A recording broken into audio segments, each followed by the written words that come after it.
In this episode, a review of natural disasters that struck the Earth from April 23rd to 29th. Only verified facts, no exaggerations or speculation, so you can assess the true scale of what's happening with the climate. And most importantly, to understand who truly holds responsibility for our shared future.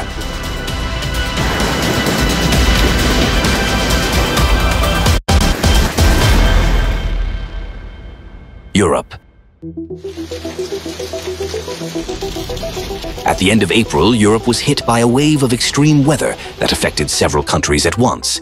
Starting April 23rd, Hungary was struck by severe storms, accompanied by strong winds and thunderstorms. Heavy downpours and sudden flooding caused damage in the Transdanubia region. In the village of Kamchatka, as much rain fell in 1 hour as typically falls in an entire month. In several parts of Somogy County, roads were submerged by mud flows, making travel impossible. The severe weather also disrupted rail transport. One train was unable to continue its journey and had to return to its departure station. In some areas of Sheksard, the water level rose so high that garbage bins were floating freely through the streets. Northeastern Hungary was also affected. In Borsod-Abaúj-Zemplén County, the downpours were accompanied by large hailstones up to 3 centimeters in diameter. Ice covered the streets and farmland, lingering for a long time before melting. In the Szabolcs-Szatmár-Bereg region, hail caused serious damage to fruit orchards, worsening the effects of the April frost that had already harmed the trees earlier in the month. On April 23rd, southern regions of Germany and the Harz Mountains in the north were hit by intense thunderstorms accompanied by heavy rain and hail. As one meteorologist noted, the fact that such weather events are already occurring in April is deeply concerning. They are typically seen in midsummer. In some mountain villages, murky streams of water flowed through the streets, reaching knee height. The following day, on April 24th, a powerful storm struck Bosnia and Herzegovina. In the Majvica area, the severe weather disrupted traffic on a key stretch of the Banja Luka-Tuzla highway. In the Podmajevica area, heavy rainfall caused flooding of residential homes, triggered landslides, and damaged agricultural land, casting doubt on the future harvest. On April 26th, the majority of Romania was severely affected by heavy rain and hail. The epicenter of the storm was the city of Rașnov, where a powerful storm with rain and hail raged. According to eyewitnesses, the water quickly flooded the streets, and locals admitted that they had never encountered such a phenomenon before. The Minister of Environment warned of an impending shortage of Romanian fruit. Spring frosts caused significant damage to the cherry, sour cherry, apricot, and peach harvests. In the Montana region of Bulgaria, some areas received about 72 millimeters of rainfall in just 1 hour. Such heavy downpours caused flooding of yards, basements, and the lower floors of buildings. In Italy, a powerful hailstorm caused significant damage to agricultural land, particularly wheat crops in the Luzara area, Foggia province. In some places, the layer of hail reached 20 centimeters, paralyzing traffic on the roads. On April 26th, a tornado was recorded in Ukraine.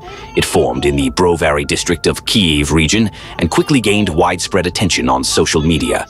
Such vortices typically form in Ukraine during the height of summer, mostly in the southern parts of the country, where hot weather and sea air create favorable conditions for their formation. However, the occurrence of a tornado in April, especially in northern regions near Kyiv, falls outside the typical climate norm. Experts note that, despite the fact that the recorded tornado was relatively weak, such events may become increasingly intense and dangerous in the future. In the municipality of Heraklion on the island of Crete, a concerning situation is unfolding due to the discovery of extensive cracks in the ground.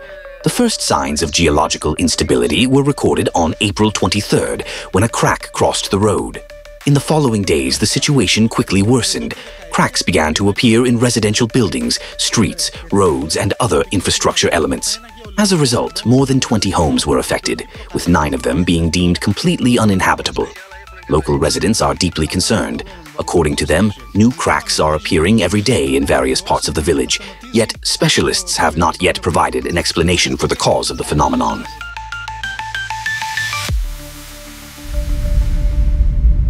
Russia. A powerful eruption occurred on one of the most active volcanoes in Kamchatka, Bezimiany, with its peak on April 24th. The ash plume reached a height of 11 kilometers. Despite initial forecasts, the cloud suddenly changed direction to the southwest, covering several settlements in the Milkovsky district. According to local residents, darkness suddenly fell in the middle of the day as the thick ash cloud nearly completely blocked the sun. The entire area was covered with a layer of ash up to 3 millimeters thick, leading to the closure of water intake facilities. Due to the volcanic activity, a red aviation hazard level was declared and a state of heightened alert was introduced in the region. On April 25th, the ash cloud reached Petropavlovsk-Kamchatsky and hung over the city at a height of up to 5 kilometers. An extraordinary occurrence given that the volcano is located more than 350 kilometers from the regional capital.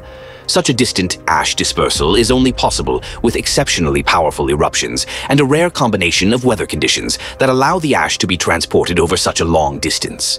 According to a volcanologist, the behavior of the volcano this time was unusual, as an unusually long period of activity preceded the eruption. Transbaikal became the center of large-scale natural wildfires. By the end of April, 99% of all registered fires in the country were burning here. The fire covered an area of over 330,000 hectares. Due to this situation, a federal state of emergency was declared in the region. The critical situation in Transbaikal has persisted for over a month. As of April 29th, 44 forest fires were actively burning in the region. The fire spread not only through forests and fields, but also into residential areas. In just one day, more than 20 homes were destroyed, with only the chimneys left standing in most cases. The fire came close to Chita. The city was enveloped in thick smoke, with a persistent smell of burning in the air. In some areas, visibility on the roads was reduced to zero. The federal highway Amur was closed. On April 28th, in the Karimsky district, near the village of Bolshaya Tura, military warehouses caught fire. Aviation was deployed to help extinguish the blaze, and the fire was eventually localized. Nearly 1,500 people are involved in firefighting efforts, with Il-76 aircraft also being used.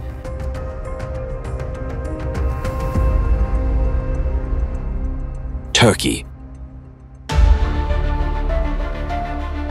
A powerful earthquake with a magnitude of 6.2 struck on April 23rd off the coast of Istanbul in the Sea of Marmara.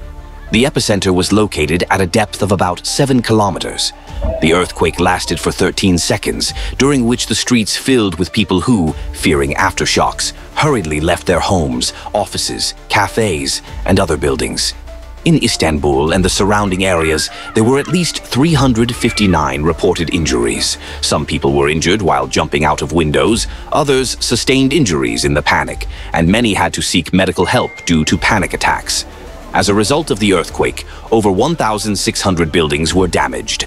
After the main shock, more than 400 aftershocks were recorded, some of which were quite strong, reaching magnitudes of up to 5.9.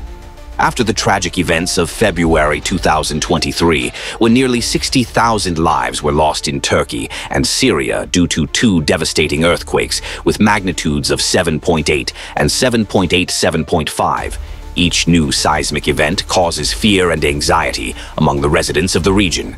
Therefore, fearing the aftermath of aftershocks, on April 23rd, many residents refused to return to their homes after the earthquake, opting to sleep outdoors in parks, tents, cars, and mosques. The seismic tremors were also felt in neighboring countries. Residents of Greece, Bulgaria, and Romania reported experiencing them.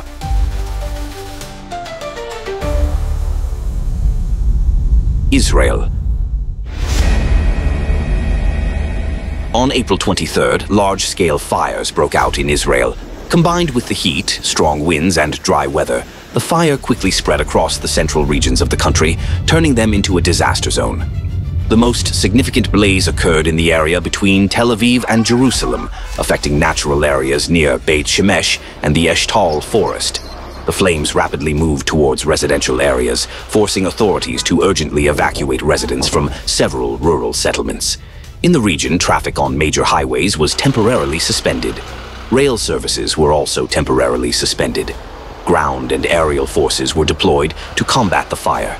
Dozens of firefighting teams worked around the clock, and it took 30 hours to bring the fire under control. The total area affected by the blaze exceeded 1,000 hectares. Several people suffered from poisoning due to inhaling smoke. Another forest fire spread to the Aynot-Giveton Nature Reserve, causing significant damage to the ecosystem, which had been restored just 2 years ago as part of a 10-year restoration project. More than 20 hectares of valuable wetland area were destroyed. The fire also spread to agricultural land, affecting the fields of several communities.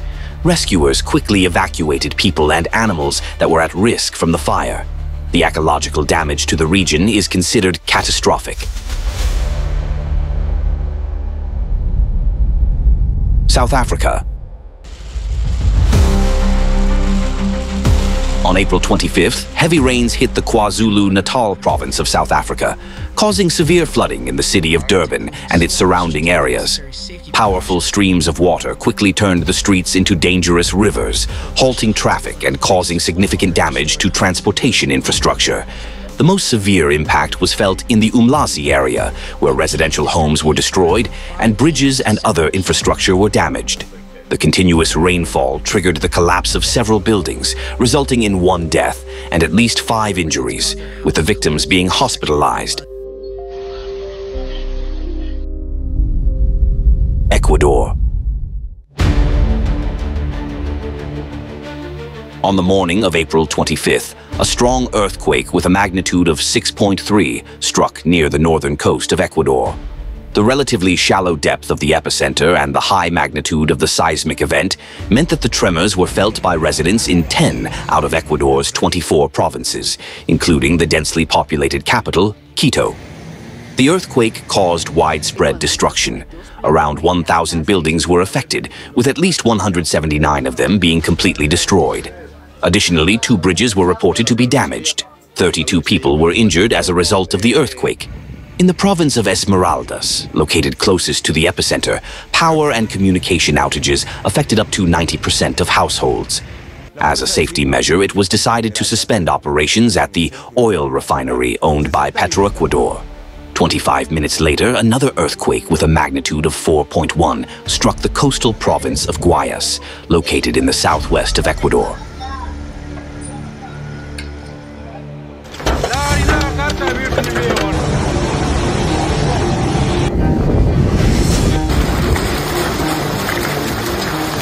Despite the growing scale of climate disasters, there is a concerning inaction from decision-makers at the international level. This behavior is driven by various motives. Some underestimate the threat, others fear destabilizing the situation, worrying that the lack of ready solutions might cause panic among the public, and some deliberately prioritize their selfish interests over the safety of people and the planet. This is why awareness and engagement from society are more important than ever. Grassroots initiatives from ordinary people can spark significant change. Political institutions will not be able to ignore a unanimous demand from the citizens. Today, humanity already possesses all the necessary knowledge, analytical tools, and technologies to address the climate situation. What is lacking is the decisive practical application of these resources. Personal involvement from each individual plays a key role in this process. Spreading accurate information, discussing the situation with others, and ensuring that the topic of escalating catastrophes becomes a priority for the global community. All these simple yet important steps can form the foundation for creating a public demand. And this, in turn, is a real driving force for change. This force is in the hands of each of us.